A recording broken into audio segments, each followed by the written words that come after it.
कुनान, क्या भरोसे के बिल्कुल भी लायक नहीं है? What do you mean?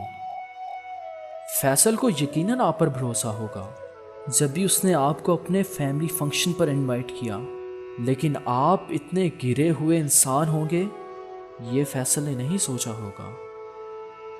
Mister Arham, मुझ पर उंगली उठाने का मतलब, दिलो दिमाग तो इस वक्त यही चाह रहा है कि आपकी जान ले लूं। आपकी हिम्मत भी कैसे हुई हुनैन को वो सब कहने और करने की? शर्म आनी चाहिए थी आपको कुनान। हमारे ही फैमिली फंक्शन में मेहमान बनकर आए और हमारे ही घर की बच्ची के साथ जबरदस्ती। मिस्टर अरहम, मैंने ऐसा कुछ नहीं किया। हुनैन झूठ नहीं बोलती और उससे जरूरत भी क्या है ऐसी बातें करने की? वो आप पर बेबुनियाद इल्जाम क्यों लगाएगी? यकीनन आपने लिमिट क्रॉस करने की कोशिश की है।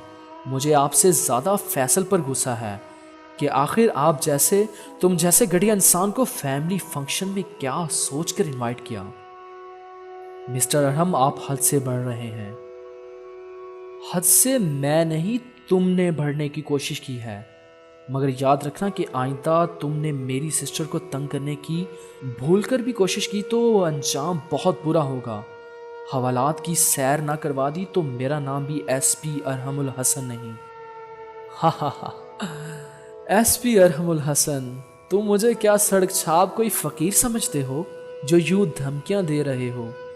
इस ओहदे तक पहुंचने में तुम्हें कितने ही बरस लगे होंगे और मैं चाहूं तो खड़े खड़े तुम्हारी वर्दी उतरवा दूं।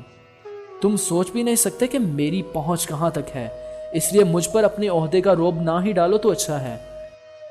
तुमने हुनैन के साथ किया, अगर वही सब कोई तुम्हारी बहन के साथ करता, जान ले लेता उसकी। गलती मुझसे सरजद हुई है, इसलिए आज तुम जिंदा बच गए हो। वाह मिस्टर माहे कुनान, आपकी बहन की इज्जत इज्जत है और दूसरों की बहन बेटियों की इज्जत आपके लिए कोई मायने नहीं रखती। मायने रखती है अरहम, मायने रखती है। जब भी तुम इतना अकड़ कर मुझसे बात कर रहे हो, मगर नादानी में या अनजाने में जो गलती तुम्हारी बहन कर बैठी थी, मैं अगर इतना कैरेक्टरलेस होता तो तुम सब इसकी सजा भुगतते।